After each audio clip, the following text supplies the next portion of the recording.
With me, we also have Mrs. Betty Vincent, director of the Desmond Family Success Center. So many names here. But we are excited to welcome you all in person to this amazing session, Navigating the Critical Changes of College Admissions. We have today our guest speakers coming all the way from California. His name is Ben Neely, and he is the Chief Academic Officer for Revolution Prep, one of our partner companies for test prep. And he's here to kind of shed some insights and provide nuggets for you all about the testing landscape and how it affects, kind of impacts the college admissions process and your son's journey. So, Ben, take it away. Thank you so much, Iris. Hey, everybody. Great to be here. Normally, I was a theater kid, so I don't normally like to use a microphone. I would be projecting using my chest voice, but we are recording this, I think, for some folks who couldn't make it, so that's why I'm on the mic tonight. As Iris mentioned, my name is Ben. I have been working in and around this space for about 25 years. I was a tutor as an undergrad in the late 90s and did not ever think that my career path would lead through educational services and test preparation, but that's where it has gone. I have done a bunch of different jobs, but probably the most illuminating one has been parent. So I have 3 kids. My oldest is a senior at Santa Monica High School in Santa Monica, California. So, going from this being my profession to being like, oh, this is what it's like as a parent to go through the nuance and the confusion and the questions from my wife and my son, expecting that I know everything about this. So that really gave me a new perspective, and I'm hopeful that I can bring that to you in terms of clarity around this space. Now, one quick thing, would love to answer questions. Tends to work best to hold them to the end, but if you have one where you're like, oh, this is exactly the right time to, this is it, raise your hand, happy to take it. I have a lot of information. As I mentioned, we're recording. We will get that recording out to you afterwards. I also have my colleague, Jennifer Vasquez, here tonight. She is the advisor who works with any families from Christopher Columbus who are interested in learning more about how we work or setting up a program. She has a flyer that gives a little bit more information about our approach. And yeah, first things first, critical changes, 2 words that can sometimes invoke anxiety. The word critical, no one likes the word critical. Sounds like you're getting a feedback report from your boss or something. That's bad. Change is often scary. And in fact, in the past, when I have given talks like this, let's say 10, 12, 15 years ago, and I had to talk about changes, the news was not all good. But I do want to start by noting, as much change as there is happening, the spoiler alert here is that these are good changes on balance for your sons. Like, this is actually a good set of changes. And it makes me happy to not have to be the bearer of bad news. Revolution Prep, online learning company, primarily focused on one-on-one tutoring and small group courses, SAT, ACT, academic subjects, executive function coaching. Main thing to know about us, we moved online in 2013. So not in the response to COVID, but so that we could connect what we believe are the best tutors, regardless of where they live, with students wherever they live. Now, 2 main changes I want to touch on tonight. The first is around testing policies. This has been a really profound few years for how colleges and universities either use test scores or sort of use test scores or don't use test scores. So we'll talk all about that. The other big change area are the tests themselves. So the SAT just finished probably the biggest change it has ever done in its history. That launched last year, and now the ACT has announced a series of changes that are, if there's any bad news in this whole presentation, it's that the ACT changes are super perplexing and confusing. So apologies in advance. I'm going to make it as clear as I can, but it's kind of a mess with these ACT changes. That's the only real bummer today, but we'll get through it. And then we'll pull it all together and talk about testing planning for your son and what that should look like. So first key point, we've seen a big surge in test optional. Now, quick primer, if this is your, if the child you're thinking about is your first child coming through this process in a while, every college or university is one of these 3. They are either test required, which means you must submit an SAT or ACT score, full stop, or else your application is invalid, or they're test optional, which is simple on the surface. The applicant can choose. You can apply with a score or without a score. Either way is accepted. Or they are test-free, sometimes called test-blind.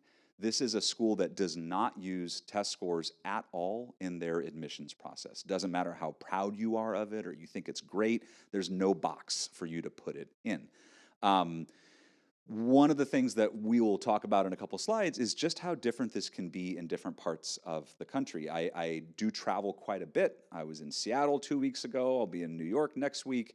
And it is a really different story when it comes to local colleges and universities and these policies in, let's say, Miami than it is in Seattle. So in Florida, Georgia, Tennessee, Texas, the overwhelming majority of nearby colleges and universities are still test required. You also have the Bright Futures program, which, by the way, as a California parent, super envious of that program. I think it's amazing. I wish we had it, but we don't. So this talk ends up being pretty different. In Florida, most students are going to have some amount of emphasis on testing as part of their college admissions journey. That is not the case in California. My son and his friends are like, tests, whatever, no big deal. Test-free, or as I mentioned, is really only a California thing. There's a few schools outside of California, but the University of California system, the California State University system, the two largest university systems in the United States are test-free, and that influences a lot of how kids behave on the West Coast, at least, not here. So I wish it was this simple. I wish this was the only slide I could show you. It is unfortunately not, and I will say, just before you hear me maybe point out some of the downsides of test optional, I will note I am a fan, even though it means there are some students maybe who engage less with testing and less with test prep. I think it is a good and healthy thing to give every student their own pathway, which might include test scores for some students and it might not. Like, that's just a good thing. The one downside is it has introduced more complexity. So what isn't complex are schools that don't use test scores. So the top of the spectrum here. Only 4%. So as I mentioned, mostly California schools, pretty straightforward. There's no decisions to make when you apply to UCLA because you can't submit a score. So you just move on. These next 5 are all the different flavors of test optional. And this is probably my biggest gripe with test optional is for a lot of these schools that are selective, right? So they have lower admit rates. They went test optional in 2020. A lot of them did. They have very generic language on their admissions websites. And they're speaking to teenagers, right? And they'll say, hey, you should decide. If you think it helps you, then submit it. Cool. And I don't think teenagers are in any kind of position to be able to make a good decision about that. And furthermore, as we have observed the data and had conversations, it turns out that even though all their websites say the same thing, they are behaving very differently from school to school that are test optional. So what I mean by true optional is if you could imagine the most like pure and noble and amazing, student-focused way of doing test optional, well, you wouldn't hold it against a student who chose not to submit. You wouldn't make any assumptions. You wouldn't say, oh, look, I had 10 students from Christopher Columbus apply to my school. 9 of them submitted scores, and I see what the data is on that. That 10th student who didn't, I'm going to assume their score was a standard deviation below those other kids. A true optional school wouldn't do that. They'd be like, you know what, we're not going to play those games. If you don't submit, you don't submit. We're not going to make any assumptions about you. The other thing that a truly optional school would do, they would not penalize you if you chose to submit a score that didn't help you. Again, these are 16, 17-year-olds. They don't always make good decisions, I think, as we all know. And there are times where a student chooses to send a score in that they really shouldn't have under test optional. It doesn't help them. Well, a true optional school would have a process to disregard that score and say, you know what, we won't hold it against you. You made a bad choice. We're going to strike that from the record, and we're going to move on without it. This may sound too good to be true. It kind of is. There's about maybe 8 to 10 selective institutions that are test optional that behave this way. University of Chicago is sort of the standard bearer for this.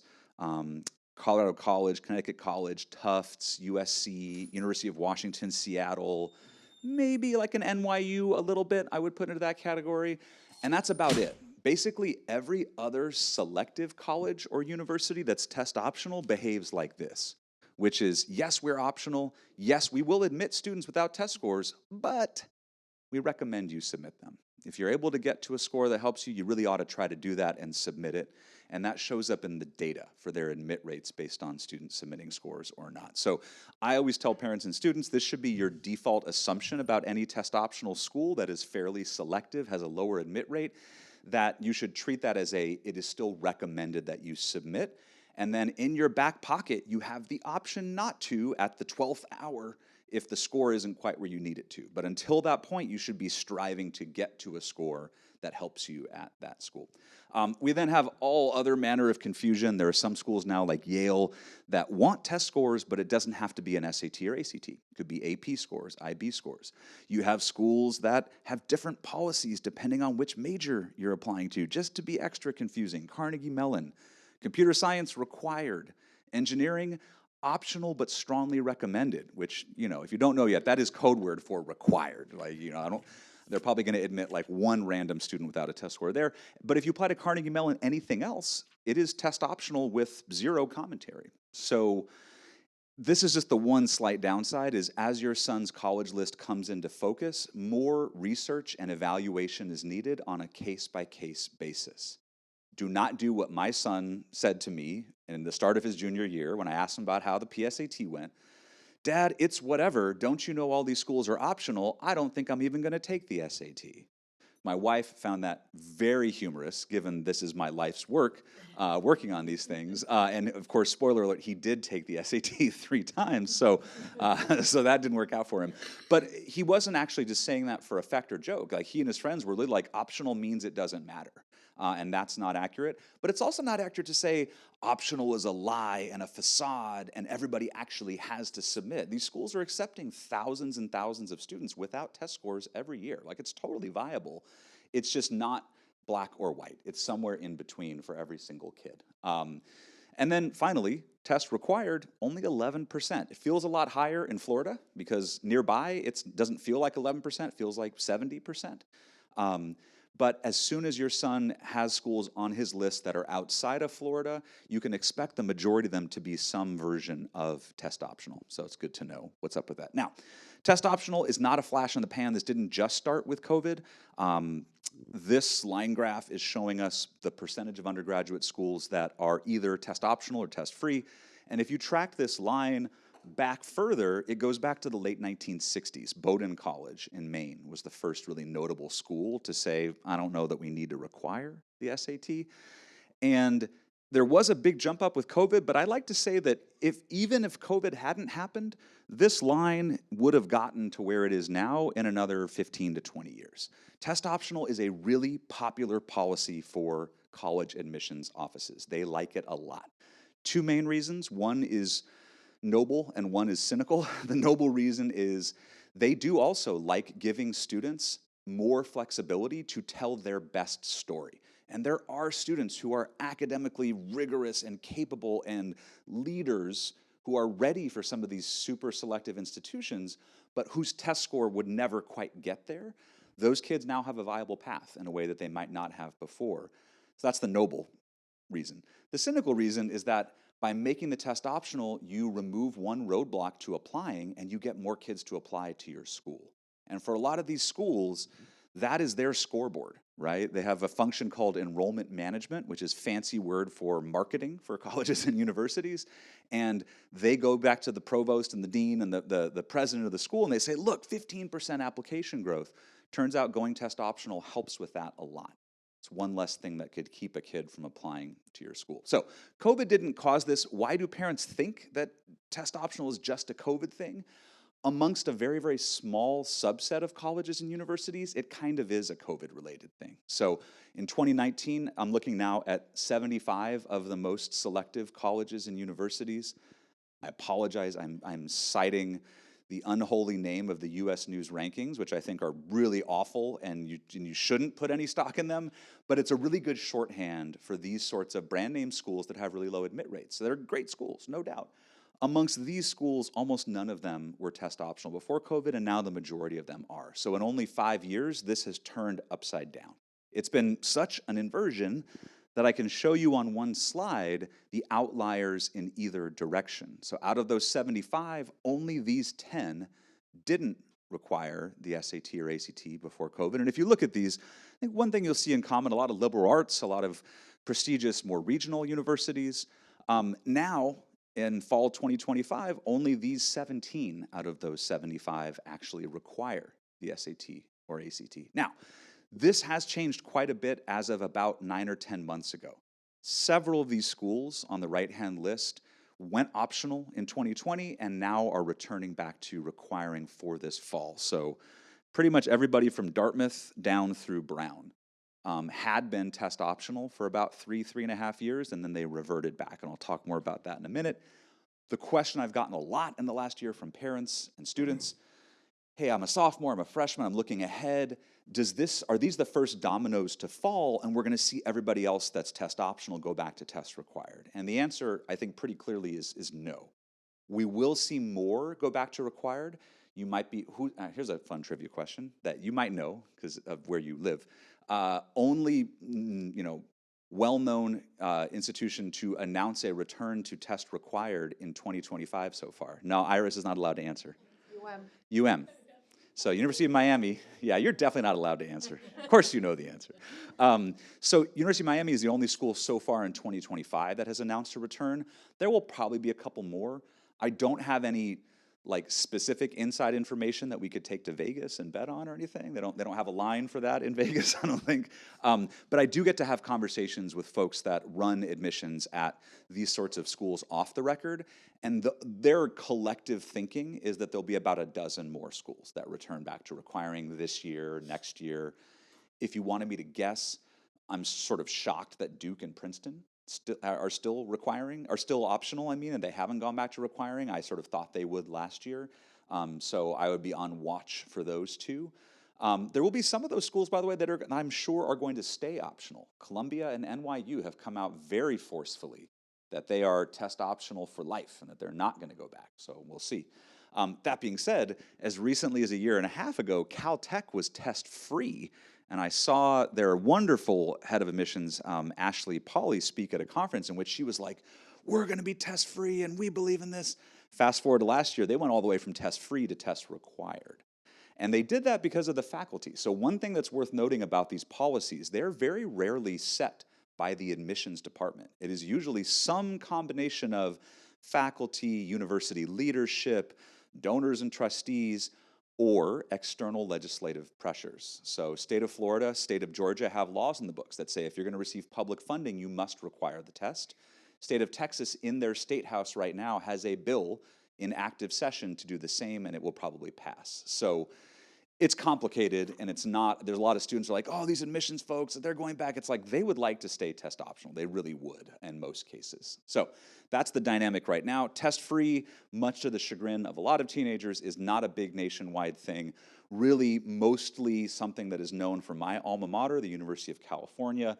The reason I asked this question is not because I'm biased and I think that their decision making is great. I think their decision making is actually quite poor in this case. So as much as I'm a fan of test optional, I'm not a fan of test free. I think that's not the best decision.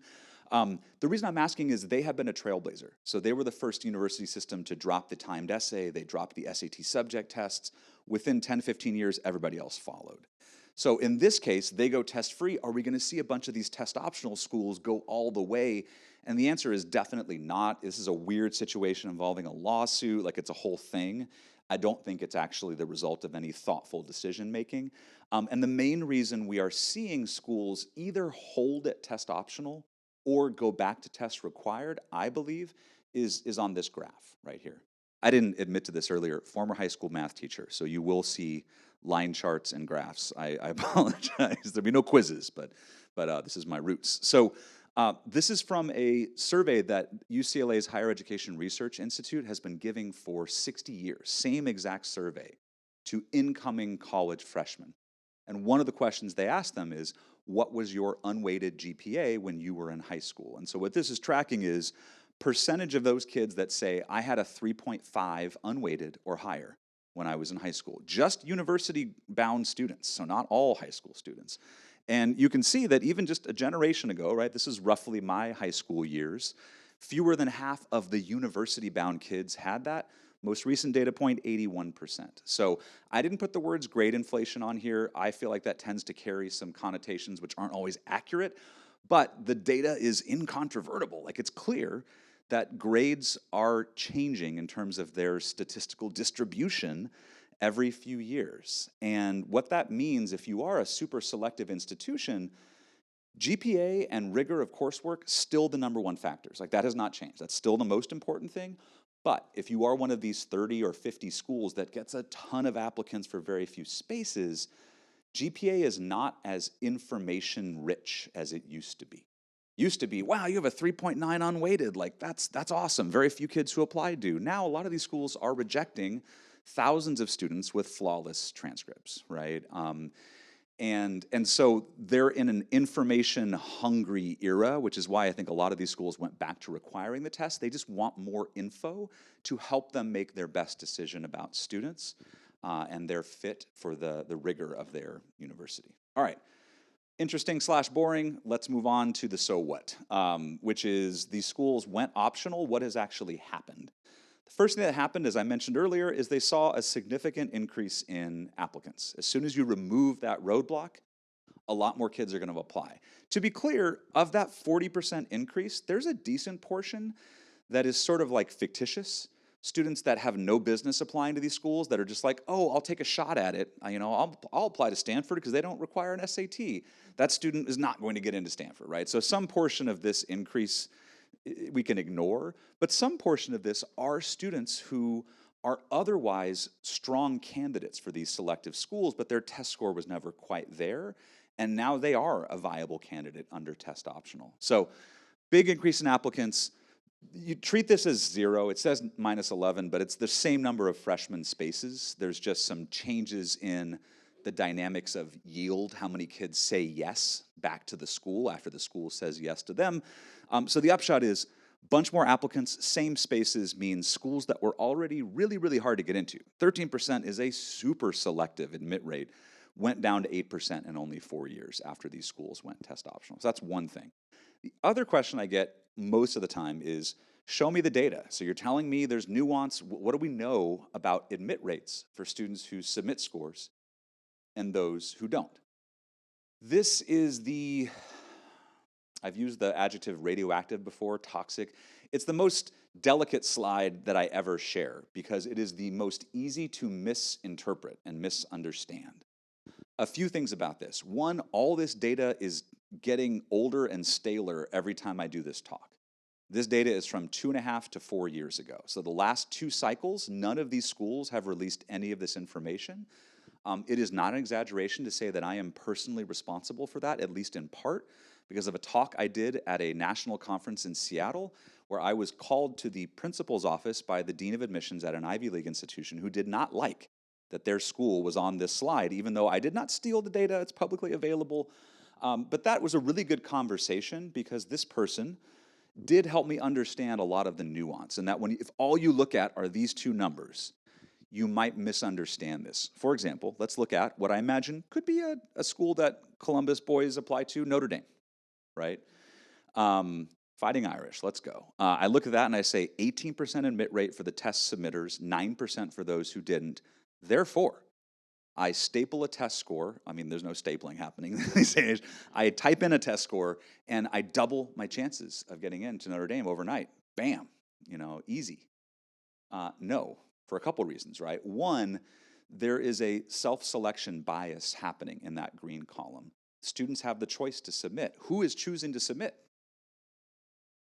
The high scorers. Yeah, it's not rocket science. They're looking and saying, here's the data from last year's admits, here's my score, green light or red light. And so it varies from school to school, but as a rough benchmark, you can assume that about half of the kids are submitting at these test optional selective schools. So they've basically chopped off the left half of what used to be their distribution of test scores. So green is not just any test score, it is a strong test score. The other thing is the correlations. So the sort of student who can get to a strong score for Notre Dame is also very likely to have an outstanding academic transcript.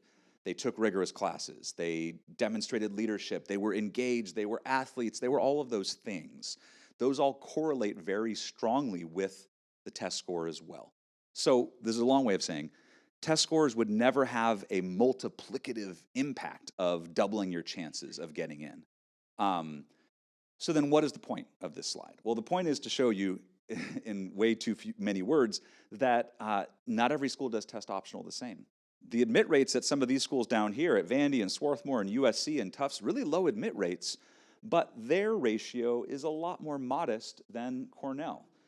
Cornell, by the way, the only Ivy that has released this data. That's why I highlighted it, because we in my world always strongly suspected that despite Cornell's website saying, yeah, test optional, it's all good, we're like, I don't think that's how it's actually going.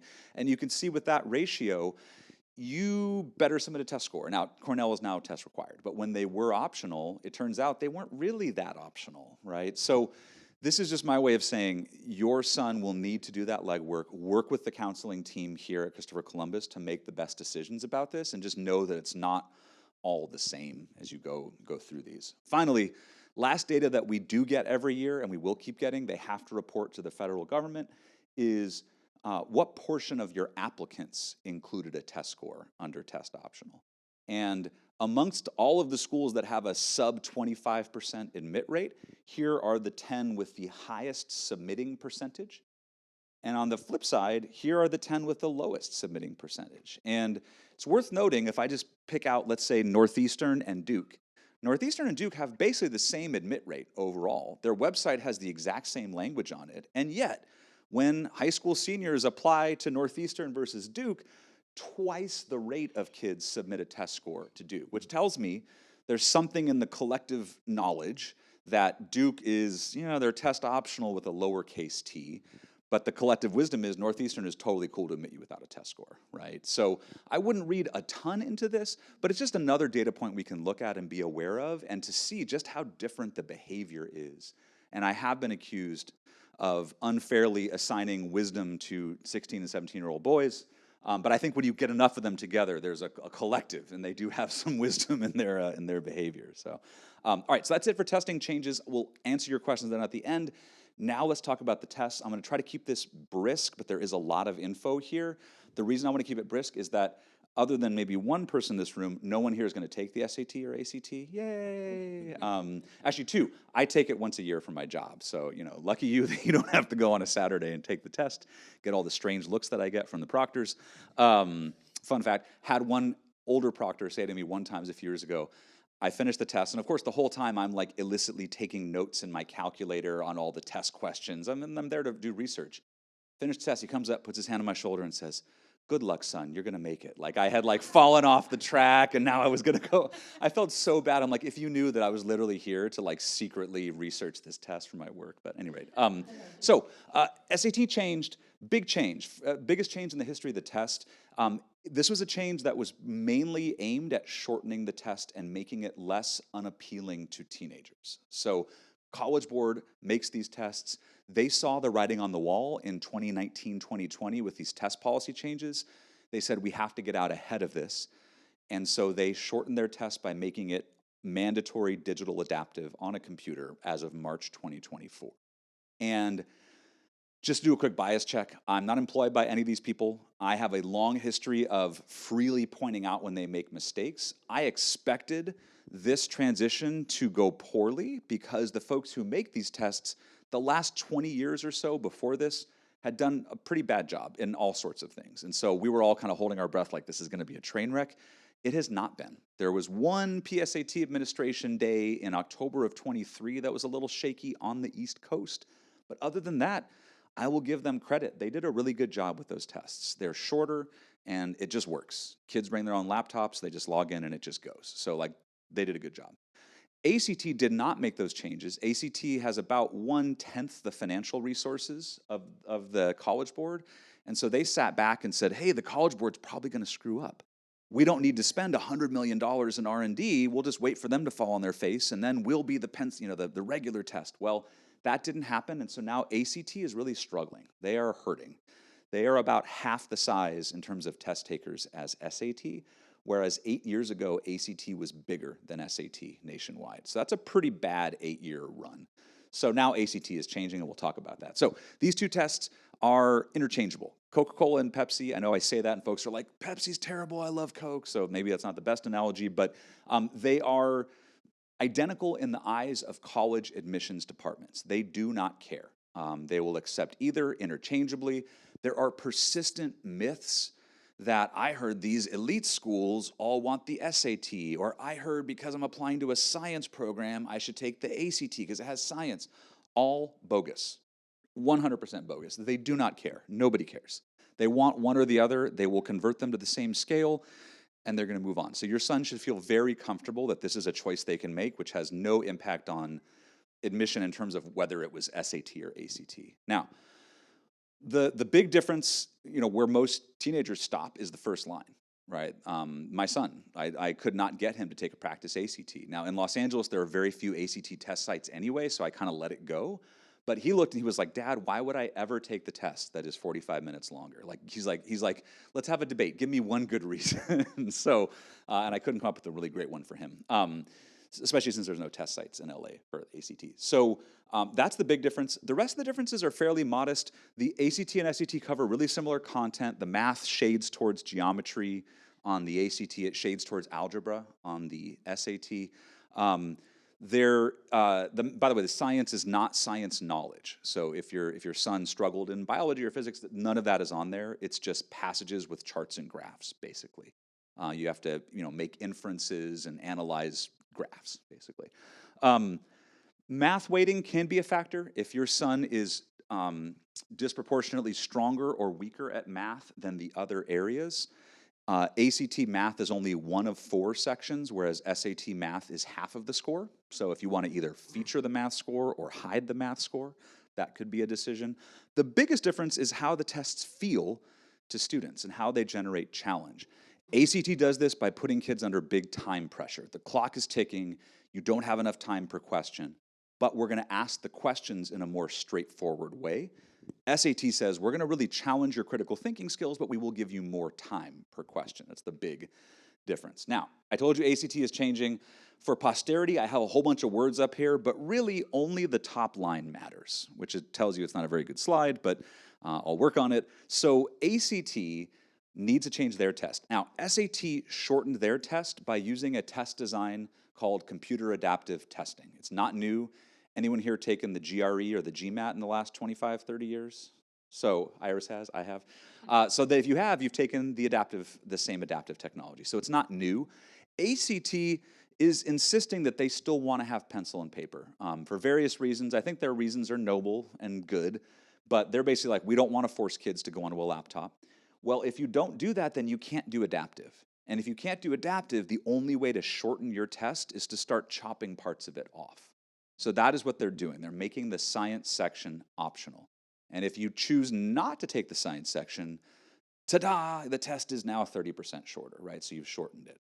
All the other changes there are really minor relative to that science one. There's some little tweaks here and there, but the test is otherwise really similar.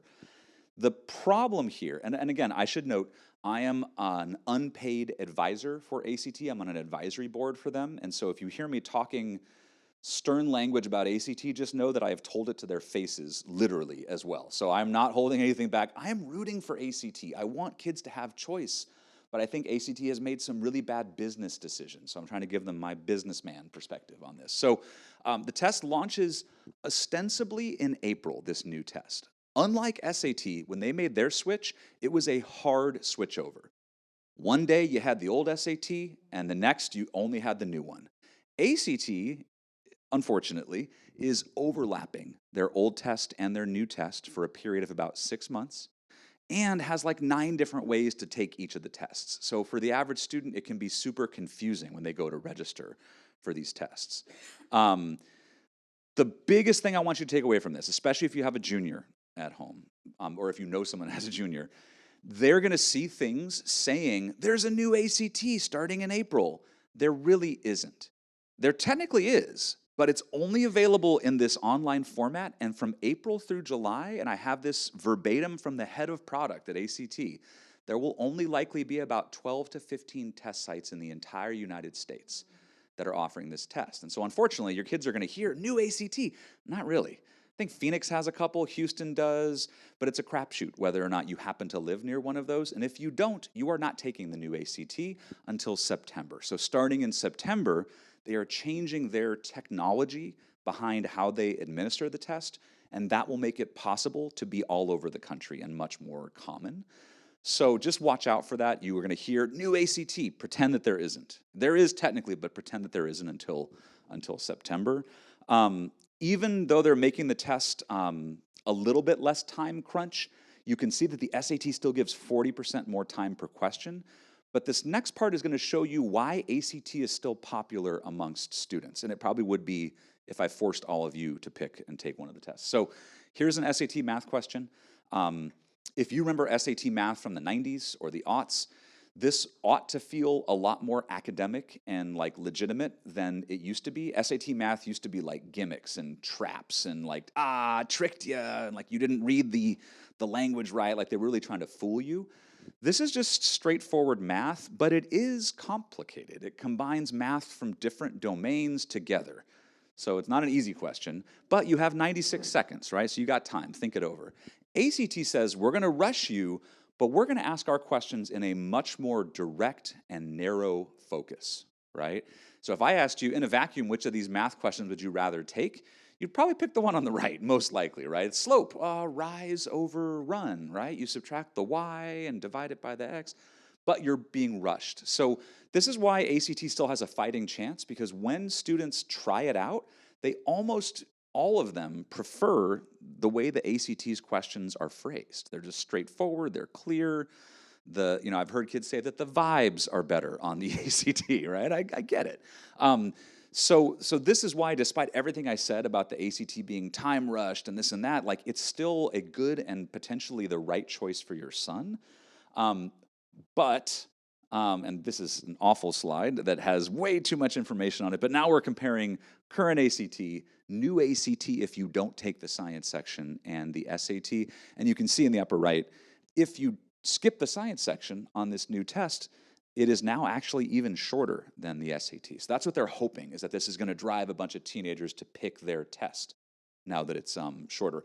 A lot of this other stuff, by the way, is really similar. One thing to note that someone called out last week, and I fixed my slide, SAT just added a new test date.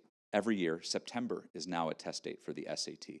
And again, having had a senior go through this process, those late in the cycle test dates are like gold, right? So that is going to be a very impactful thing for seniors to have another month in the last phase before applications are due to possibly do a retake. So that's good news. But yeah, so there's a big ugly comparison chart. So current juniors, you won't be able to take the test. It's not going to be available. The materials are barely released. They just released a practice test a week and a half ago for this new test that launches ostensibly in April. So no one knows. And this is the real million-dollar question, how are colleges and universities going to feel about suddenly chopping off a quarter of your test and saying it's the same test? With SAT, this wasn't an issue. They did extensive field testing, and I was actually at a conference in Florida, I want to say this was in Orlando, when they first released all of their data. It was like a nerd fest. So this is one of those sessions where it's like I was the only non-PhD in the room, and I was sitting with admissions data scientists from different universities, and after the presentation I said, what do you think? They're like, this is bulletproof. They're like, the SAT has made a really clear case that with their change, the test is statistically identical. Like, there's no difference. So no college or university batted an eye when the SAT changed because they proved it. With ACT, since they're not using adaptive and they're just chopping parts of their test off, this is going to be a lot murkier. This is going to be, and I'll show you some data on it in a second. So current juniors, ACT is great. Pretend the new one doesn't exist. Take the classic ACT pencil and paper with that science section on it and go forth. Parents of sophomores or younger, it is likely that as your son gets to the testing part of their journey, things will be clearer on this. ACT, I'm sure, will still be a viable option. They just need to be ready to probably take the science section for at least one of the schools they're applying to. Odds are good there's going to be at least one of those schools that wants that science section. But if they look and none of them do, then all clear. Take the ACT without science. Last ACT for the current one is really July. There's a lot of different ways this test is administered, but what we're caring about is US retail pencil and paper. That means Saturday testing for ACT. So that stops in July. So there is one last chance for our current juniors to take this test.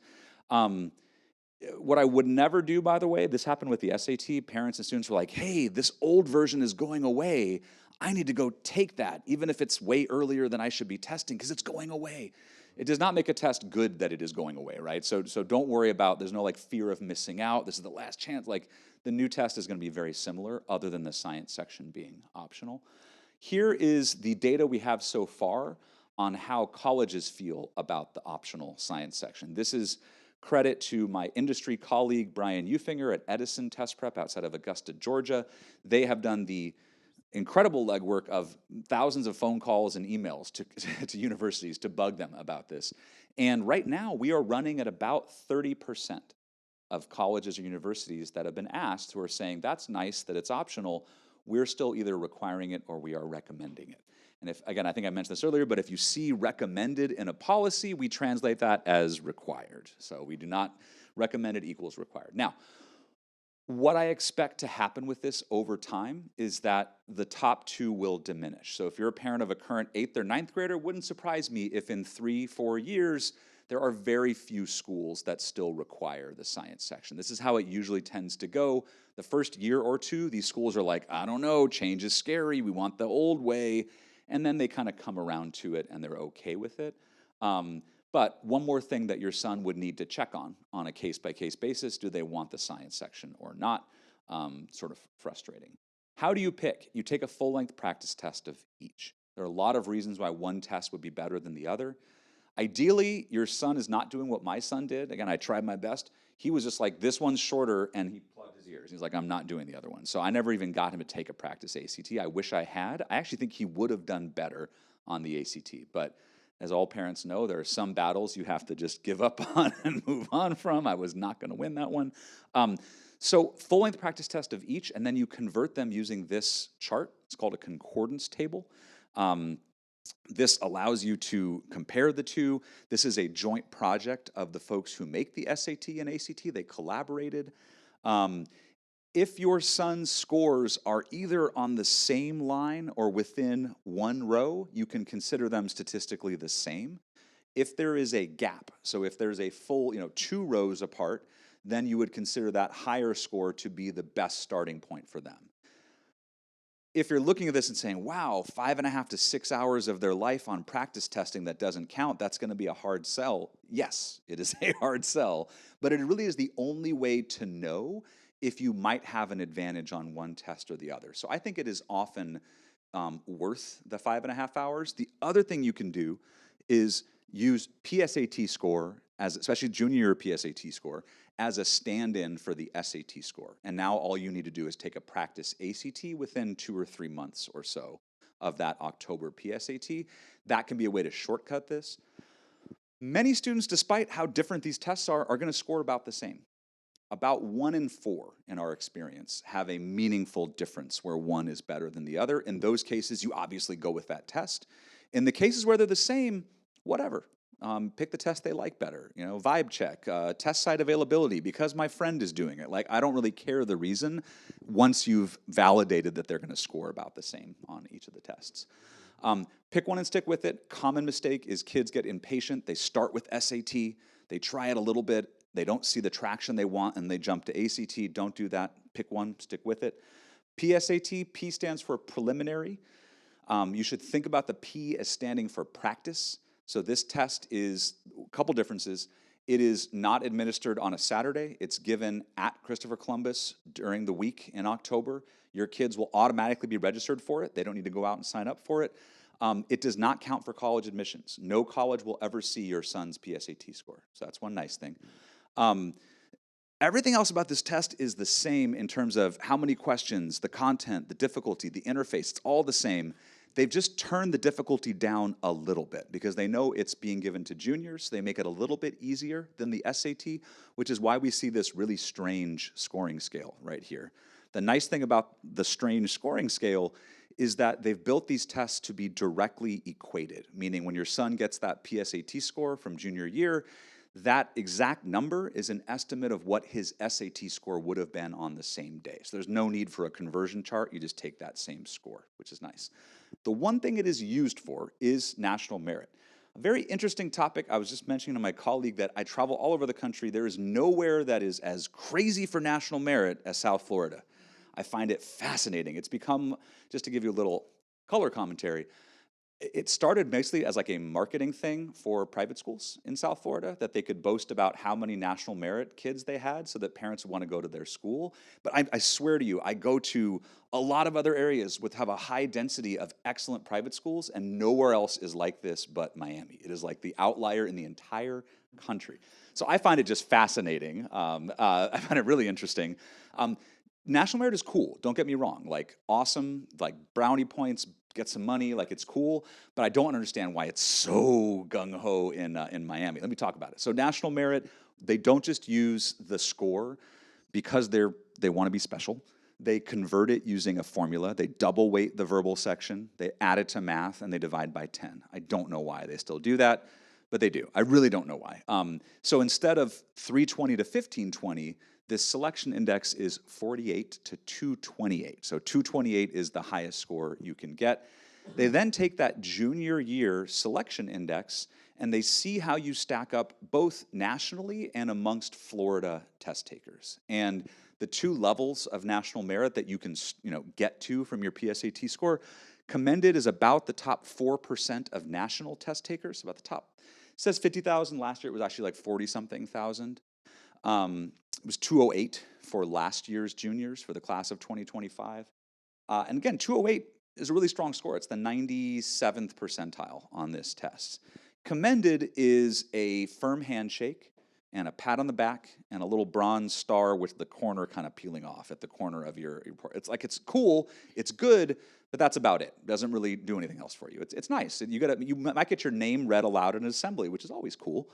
My friends would have made fun of me for it, but that's a thing. Semifinalist is when people talk about national merit, they really mean semifinalist status. So this is where potentially the money and the larger recognition kicks in. So top 1% in the state, I actually don't have at my fingertips. I should. Been speaking at Florida all week. You'd think I would have what last year's cutoff was. Maybe someone here knows. I was going to guess 217, 216, 218, somewhere in that range. Really close to a perfect score, right? To be in the top 1% in Florida is a serious bar.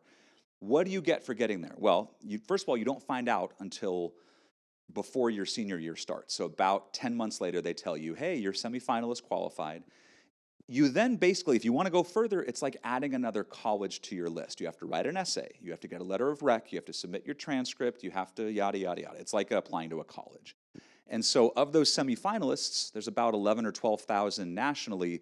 Only about half of them will end up following through on all of those things and becoming a finalist. Finalist is where you get the money. So you get a one-time $2,500 award. Now, do not get me wrong. If I'm staring down paying for college for my son this fall, I would love $2,500. But I will tell you, that is a very small fraction of what we're going to be paying for college wherever he goes, right? So I think I would just be careful that it isn't like this pot of gold, right? It's a modest guaranteed award. Now, where the financial side can be lucrative with national merit is at large, moderately selective public state schools. So we're talking now Alabama, UT Knoxville, Indiana, Kentucky, they all go gaga for national merit finalists. And if you are one, full ride, maybe not all of them, but most of them will full ride you all covered. So that's awesome. But what I have noticed that happens amongst parents of the sort of student that gets to national merit finalist, many of them, not all, but a lot of them are looking at more selective private institutions, right? The so-called Ivy Plus group. And I will tell you that those groups don't really care about national merit finalist status. They're like, whatever, all of our applicants are. Or like, it's just, they'd much rather see a strong SAT or ACT score. And they, in general, do not have any financial incentives at those schools for national merit finalists. So long way of saying, it's cool.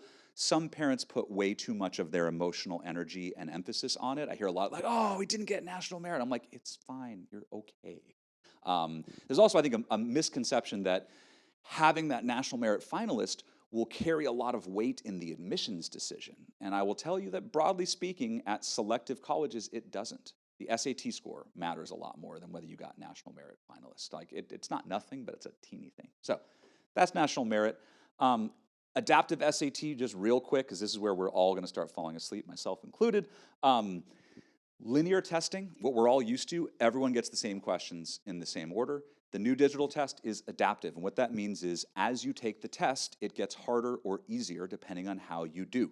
I know a number of parents and students that are fairly confused and concerned by this. It feels maybe like it could be unfair, or it might advantage certain students or disadvantage them. It doesn't. So this goes back to the 1970s. Yeah, quick question. Because I proctor the SAT, I'm a teacher. How is this, because I have an issue with the digital because it's not standardized anymore. Yeah. Because of that. Yeah, yeah, yeah, I yeah. practice, and it pushed me up, and I'm like, wait a minute, what happened there? Like, So is that still considered standardized? Because to me, it is, yeah, yeah. So there's a couple things I want to unpack there that are really, really good points. So one, I think when we think of standardized, we do think of everyone gets the same questions, right? Everyone sitting next to me. Two things are happening on the new digital SAT that are different from that. One is because of how the adaptive works, I'll talk about it in a second, you might have a whole test section which is different than the kid sitting next to you. But even on that first section, where it's ostensibly leveled out the same, you might have different questions than the kid sitting next to you. And so standardized implies that there is a standardized blueprint for the assessment. Everyone will get the same difficulties, the same content coverage, but it does not mandate that you have to have the exact same questions. Now, it does require a statistical burden of proof on the test maker. They have to bring some serious math and field testing to be able to do this. And again, I would love to talk trash about SAT. They're in some cases very awful people, the folks who make these tests, but they did a good and rigorous and accurate, sort of unimpeachable job with this. Like, the statistics were clear. They field tested on over 100,000 juniors, where within a month they had them take the paper test and the digital adaptive, and it literally produced an eerily, like, I was almost like, are they faking this data? Because it was so lined up between the two. But it makes sense, because this is not new science. So this goes back to 1975 to 1979. And when they did have computers back then, barely. And so it's been studied a lot, and it is basically just concluded science amongst folks who make tests and study it, that this is an accurate and efficient way to do test design. If anything, these test makers should have done this sooner, because it could have saved kids time. So I understand where that's coming from, but I feel very comfortable, and I'm the first to look for ways that they might be being unfair. The big reason it works is that they're no longer weighting all the questions equally. So on the old test, the easiest question was worth the same as the hardest question. On the new test, every single question has a sophisticated statistical formula underneath it, which weights it differently.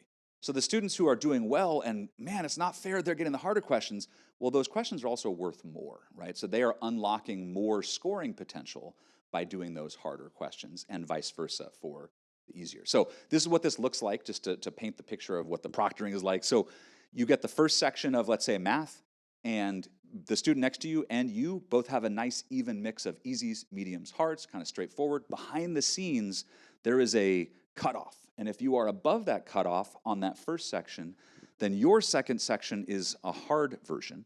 You get mostly mediums and hards. And if you're below it, your second section is mostly easies and mediums. With that, you end up with a pretty different math experience. The student next to you had a very different difficulties than you did. But because of that weighting, there are implications about the possible score range for these two different pathways. So if you want to score up into the 600s or 700s, you need to do well enough on that first section to get the harder second section to unlock those higher scores. Now, you will notice there is overlap. So you can get a 500, a 540, a 550 either pathway. And I think that's kind of important to note, because there are some parents that are worried, like, what if my kid's just a little shaky? They stumble out of the gates, and now you're going to condemn them to the testing basement. You're going to, artificially limit their ceiling. The reality is that bar is tuned such that a student who would normally score a 650 or a 680, it's not going to be close. They're going to easily do well enough on that first section to get to the harder second section. And again, it is, as much as we sort of wrestle with this, for the students, all of this is behind the scenes. It just looks and feels like a test. It's section 1, click, click, click. Section 2, right? It's not telling them, you got sent to the harder second module. Like, none of that is apparent to them. So all in all, it saves 30% time, and it's just as accurate. So to me, that's a rare W, as the kids would say, in the world of standardized testing. You don't get too many of those. Usually it's the other direction. It does mean students should be ready to hit the ground running. One of the things I emphasize with parents, that maybe when they think of what test preparation looks like, yes, we're reviewing math and strategies and tactics and timing, but we're also talking about, ideally, sleep and nutrition and exercise and breathing in order to calm down any runaway thoughts you might have or anxieties about the testing experience itself, right? So a lot of those things can contribute more than we might think, and especially important to start off strong on the test. Kids need to get ready for the test to get harder. They should expect that this test will get harder. They shouldn't be caught off guard by, oh my gosh, it suddenly got harder. They should want that. This is the test interface, pretty straightforward. The one thing I will note for SAT and PSAT, they are licensing a graphing calculator called Desmos. It's really good. Anybody here who learned math in the U.S. 30 years ago, you probably saw a Texas Instruments TI 83 Plus. They have not changed those calculators since we were kids. At the same time, other folks have innovated. So Desmos is a web-based calculator. It's free. You can go to desmos.com. It's really good. And so something like 60% of the math questions on the SAT and PSAT, if you know Desmos well, those questions you can get a big advantage by using Desmos. So we push it pretty hard with kids that we help. Okay, pull it all together, then I'll answer your questions, then we can get out of here. First framework I want you to think about is how much of an emphasis testing may have for your son, and that could be very different than your son's friends, even here at Columbus. So again, in Florida, with Bright Futures, with the state schools here requiring, there's likely nobody here where it's like testing matters not at all. It's going to matter at least a medium, right? But for some students, it might have a higher importance depending on their list, depending on the rest of their profile. Athletics recruitment, sometimes it matters a lot for athletics recruitment. In certain cases, sometimes it doesn't matter as much at all. So just know that unlike 10 years ago, where pretty much every boy was going to have the same testing emphasis, more or less, now it's not uncommon for even close friends, one of them to need a little bit more emphasis on testing than another. And this is a conversation you will have with the counseling team here as you get to that point. The other thing I like to point out is there is no shortcut to improving on these tests, unfortunately. There actually was more of a shortcut 30 years ago when they were more gimmicky, because you could be like, I'm going to learn this secret strategy. This is what Princeton Review and Kaplan made all their money on years ago, was you cross this out and you circle and you fold the paper. The way the tests have changed, it doesn't really work that way anymore. You need to get better at math and reading and the conventions of written English. And that is not an overnight thing, unfortunately. So what I'm often asked, not in work functions, but at like dinner parties with my son's friends' parents, is like, oh, test prep, how much time are we talking about to go up 100 points? And it varies, but the number I give as a base case for a meaningful increase is 60 to 80 hours of the student's life that they will need to give to this. And the faces that I usually get, it's like someone just like ate a piece of lemon or something, like 60 to 80 hours junior year. Are you crazy? That's so much. It's not nothing. But if it's spaced out, it's not that bad. I think the reason we look at 60 to 80 hours, and by the way, I'm not talking about 60, 80 hours of tutoring or group courses. Regardless of how you do it, the student's time and effort, 60 to 80 hours. If you spread that out over 6 to 8 months, it's a couple hours a week, hour and a half a week. What most students default to is, oh, my test is in 3 weeks, let's go. And then 60 hours is really daunting, right? Do not have your kid, I'm sure they might be on Reddit, places like that. I have to read the Reddit SAT subreddit every week, and the number of kids that are like, all right, evaluate my plan. I'm going to study 6 hours a night for the next 2 weeks. And I'm like, don't do it.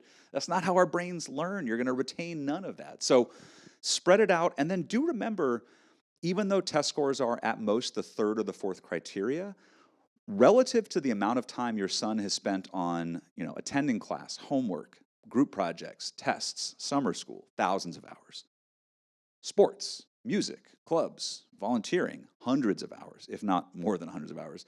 So 60 to 80 hours in that context is actually not bad for something that could potentially meaningfully improve their application. Now, what I will say, the key is to have some amount of buy-in from your son. I have never seen it succeed. I mean, sometimes, rarely seen it succeed, that a student who really is not into this at all is forced to do it by their parents, and it goes great. It just doesn't usually work. Doesn't mean that he needs to love the idea of studying for the SAT, like no one will, but at least you got to get to a place where he acknowledges, like, okay, I could see this. I spend this 50 hours, it probably helps me increase this much. I do this homework, I do these practice tests, and here's how that helps me with my colleges that I am actually really interested in getting into. If you can get to that point, green light. But if you can't, just be careful because it doesn't usually work when you force that. The other thing I'll note, and I like my second to last slide, affording college. So one of the interesting dynamics that I have seen, and I talk to college counselors about this a lot, 10 to 15 years ago, it depends on the school, but at private schools especially, you saw less interest in, let's say, some of the larger southern state schools. I'm not counting UF in that regard. I'm saying like Alabama, UT Knoxville. They have become in vogue in the last 5 to 10 years in a really interesting way, where, and this, we're talking about all over the country, from New York City to Boston, a lot of kids interested in these schools. So, setting aside admission, these schools have some kind of crazy formulaic merit money, which I think a lot of parents aren't aware that if your kid goes up 150 points on the ACT, that could mean $16,000 a year in guaranteed merit money, separate from need. And the way it came on my radar is I have colleagues like Jennifer and others that are like, hey, look at this testimonial we got from this family. And in previous years, it would be a lot of like, you helped her get in or you helped him get in. Now it's like, helped her get in, but by the way, check out this $40,000 we got for the $4,000 we invested in tutoring to raise that score, right? And so just from a pure financial ROI, if your son is looking at some schools like Alabama or UT Knoxville, these are just formulas. It's not even a like at their discretion. It's a, if you get this score and you have this GPA, we give you this money. And it's a pretty significant amount of money. So worth noting. And I will also note, this is my favorite one, even my alma mater, which is test-free at the University of California. Maybe some of your kids, in fact, I know there is a Columbus alum quarterbacking my Cal Golden Bears. Is that not right? I think, yeah? I mean, he transferred out? Oh, no, I can't use that anecdote anymore. At some point, he was. At any rate, even at the University of California, where they're test-free, you can't submit a test score. After they admit you, I like to think they like sheepishly come back to you. They're like, now that we've admitted you, give us your test score. So even at the UC, which is test-free, they ask all admits to send a test score if they have it. Why? Because they have freshman-level writing requirements and math requirements, and if you have a high enough score, you get to skip those classes, which means you graduate on time, which means you spend less money. So even at some test-free schools, testing can still help with the finance side. All right, truly the last slide, then questions. Parents leaving these talks tend to think, okay, what can I do? I want to take action. What do I do? The main thing you do is think about when is the right time to make a testing plan with your son, and how are you going to have that conversation. It's not super daunting or complicated. It's answering these questions. Is it going to be SAT or ACT that's the best fit for you? How do we know that? Practice testing. When are we going to take those practice tests? What about the official test? When should we think about that? This should be a super individualized set of answers. Your son's sports and extracurriculars, your family's travel, whatever else, is a unique rhythm and a unique pattern for your son. Think about when he is slightly less busy. I know today's high schoolers are always busy, but summertime, certain times of year, maybe it's a fall sport versus a spring sport, right? So think about that when you answer these. The time to have this chat is no earlier than, I would say, March, April of sophomore year. That's like the earliest you would have this chat. Ideally, you would have had some of these questions answered by late fall of junior year. So we're talking about, let's say, March of sophomore year through December of junior year. Somewhere in that 9 months, you want to answer these questions, and then be ready to adapt. My son and I answered these questions, then he got terribly sick before his March 2024 first attempt at the SAT and did not take that test. So we adjusted from there. But it was good for us to at least have a base plan in place as we went forward. So I'm not going to recap the key points. You can read these. I know I introduced Jennifer earlier, but here she is again on the big screen. One of the things we pride ourselves on is giving really, really good advice and counsel to families about their individual situations. So you have Jennifer as a resource. Call her, text her, email her, all hours of the night. No, I'm just joking. Don't do that. I'll give you her home address. This QR code takes you to a place where you can make an appointment with her. It has her live schedule. We have done really well over the years by just giving parents really good advice with no strings attached. Some portion of parents who talk to us will decide to purchase our services, and that's great. But whether you do or not, Jennifer is there to talk to you about the situation, help you make sense of a score report, understand what a good plan might be. We have a lot of families that come back to us like, hey, I never bought anything from you, but I wanted you to know that advice was awesome. And they tell us through the counselors, like, we are happy to hear that. So It's the opposite of a timeshare presentation. That's what I like to say when you talk to Jennifer. No strings attached. So any questions about Revolution Prep and our pricing and our programs, all of those go to Jennifer, if either now or later. But questions about testing, about the testing landscape, about the test changing, I would love to answer any of those. I'm sure I didn't hit on everything, even though I went on for a long time. So any questions from anybody here? Okay, as far as juniors, so it said, I think July's the last paper. So what's your Hail Mary for, do you have a Hail Mary for ACT after that? Yeah, you do. And this is one of the most common questions that we are fielding right now from families. And the best advice I can give right now is that, assuming that you're taking science either way, that the new test in September and October will be similar enough that it is okay to continue on and retake another ACT. So if you were prepping for ACT now, take it in. I know it's being offered here at Columbus in April. And if you need a retake, it's okay to take that in September and October. Now, he would want to, by that point, there'll be more prep materials available, brush up on any subtle changes, but the changes are going to be really small, especially if he's going to take the science section. I think he will find that test to be 99% the same. So later it will be digital? Both. It'll be digital and paper options. Paper. Yes, starting in September, the new test is both digital and paper. We'll lose the paper. Okay. Yes. No, paper's sticking around for at least 5 years, they've told me. So that paper is not going anywhere. You just have both options starting. And then you can retain the science or not. Correct. But, and that's where, again, I would just caution, I was just talking to Iris about this, that the state schools are in deliberations right now and is supposed to say something. And this is off the record, what I had heard, and may not be accurate, was that UF was going to require it and FSU was not, which was very disappointing to hear, if true, because come on, can we at least have the state-funded schools all do the same thing? So yeah. But yes, I think it is still a viable option in that situation. So good question. Other questions?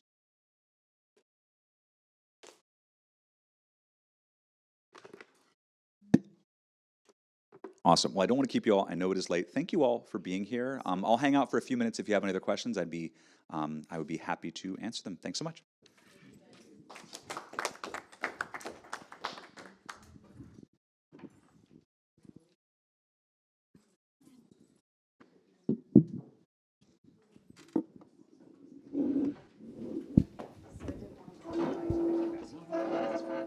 So usually they'll tell us go to minute 0:50.